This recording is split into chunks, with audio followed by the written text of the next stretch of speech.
Hey guys, you're watching PRK Radio. I'm Jimmy KI5PRK. Today, I kind of wanted to talk a little bit about um, a topic or a subject that I've experienced a few times, and I kind of want to help out any new hams out there that maybe you've heard this, maybe you haven't. If you haven't heard it, it's probably only a matter of time before you do. And that is getting advice from people that really doesn't apply to your mission. So, what is your mission? Well, your mission is however you want to operate. What are you wanting to do? Are you wanting to set up this very elaborate shack at your home with thousands of dollars worth of equipment? Maybe you don't have the room for that. I don't have the room for that. Most people don't. Maybe your mission is having fun playing radio, POTA, soda, worldwide flora and fauna, something like that. Field day, emergency comms. So I've gotten this a few times where people have said, well, you need the most efficient antenna you can get so that you can maximize your potential to make contacts. And while broadly speaking, they're correct, the most efficient antenna doesn't necessarily fit into my mission.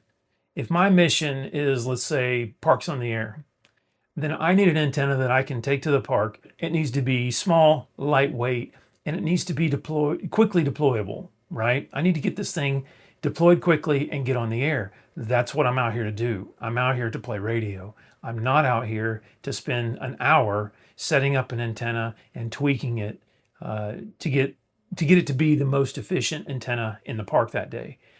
I'm out here to put up a functional antenna that gets on the air. I'm not here to pimp any specific brand of antenna.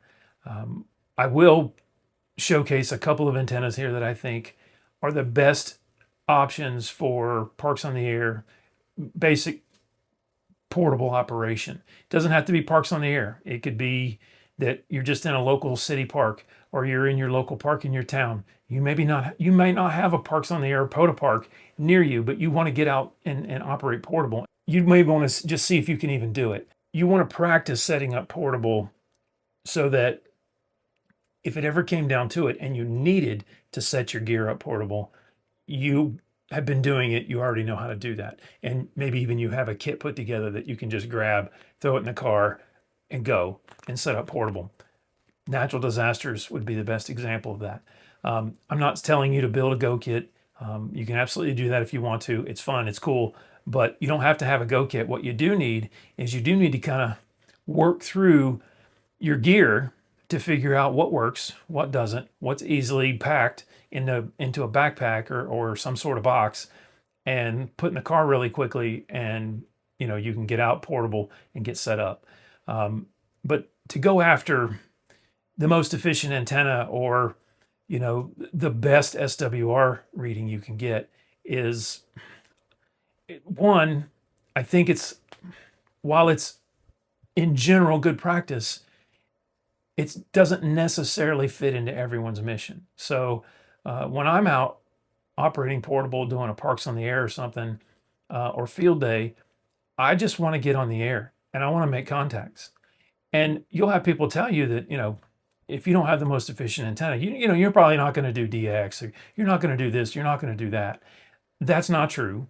I've made contacts I've made probably one of my first ever HF contacts was while I was a tech on 10 meters from my dining room table, piece of coax running out the window, and an in-fed half wave strung up in my little tiny postage stamp of a backyard.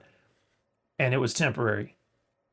I set it up, I played radio for a couple hours, and I tore it back down and packed it back away in a box because that was my first shack, was my dining room table. But it worked for me. It was just what most would characterize as a portable antenna. It was a Yaesu FTDX10, which you see right behind me. One of my first contacts was to Belgium. So did I have a beam in the backyard? Was I pushing 1500 watts? No, I wasn't.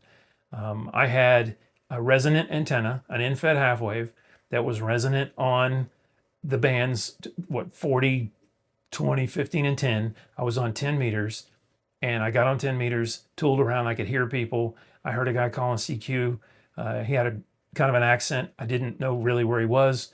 And this is how new I was. I didn't even pre-stage my log with his call sign. I called out to him and had nothing typed into my log. But I made the contact with the guy, and I was over the moon. I couldn't be happier. In a few minutes, I had set up a station that allowed me to make a contact to Europe. It was fantastic. With this antenna right here, I've made a contact from the park doing POTA all the way to Australia. I've made contacts in South America. I've made contacts in Europe on this antenna from a state park. This thing is tiny. It'll fit in my hand. There's nothing to it, but it gets the job done. It's the perfect solution for my mission. And my mission is to go out to the park. I have a limited amount of time. I'm going to set up a station on a picnic table or sitting on a log or whatever. And I want to operate. I want to make contacts. My whole mission for getting into ham radio was to make contacts with people and to enjoy the hobby. That's the part about the hobby that I enjoy. If that's your mission, then maybe take a lot of that advice with a grain of salt and think about your mission when you're getting advice. I would argue that if you're getting advice from someone and if they don't ask you what your mission is or what you're planning to do, then that advice might not necessarily be good for you.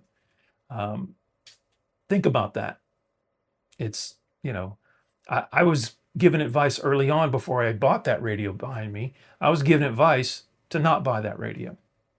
I was told, you don't want that. You want an ICOM. And it turns out that guy that told me that, he was an older ham, been in the hobby a lot of years, decades.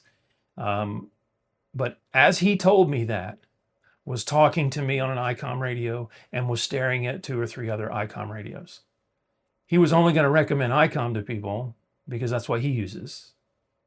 Instead of saying, I've never used the FTDX10, but I've read articles on it and it seems like a good radio. I use ICOM myself, but that seems like a very good radio and would probably be just fine for you. He didn't do that. He went down the road of Yaesus are problematic. I know people who've sent them back, and I'm sure people have sent Yaesus back. I'm sure people have sent ICOMs back, and Elecrafts and Kenwoods and Flex radios have all gone back to the manufacturer because it's built by human beings. So again, getting advice from someone may not necessarily be good advice. It might just be them exercising a little confirmation bias based on the equipment that they use or that they spent their money on. So think about that when you're getting advice from an Elmer or from a more seasoned ham that's been in the hobby a long time. They may not always have your best interest at heart when they're giving that advice. And that's unfortunate because you're the one asking for the advice. Pick the antenna and the radio, pick your gear, all of it, based on if it meets your mission, not anyone else's confirmation bias or one-sided advice. That's the video for the day. That's a wrap. I just wanted to make this quick video. I heard this a lot. I even had it happen to me, and I just really felt compelled to make a video like this just to talk to new hams. I'm a new ham. I fell victim to it. I experienced that early on in the hobby, and I'm trying to help anybody that I can maybe shy away from that or stay away from that kind of stuff. So that's going to be a wrap, guys. That's all I have to say about this topic today. Thank you all so much for tuning into the channel. I really appreciate it. If you like this kind of content, hit that like button down below, and maybe think about subscribing too. It doesn't cost you a thing, but it really helps me out, helps out the channel. Leave me a comment down below. Please be nice. If you have a better solution than one of these little in-fed half waves for a great portable antenna to help out a new ham, then let me know in the comments down below. I'll be happy to talk about it. Until next time, love you guys to death. Be good to one another out there. 7-3.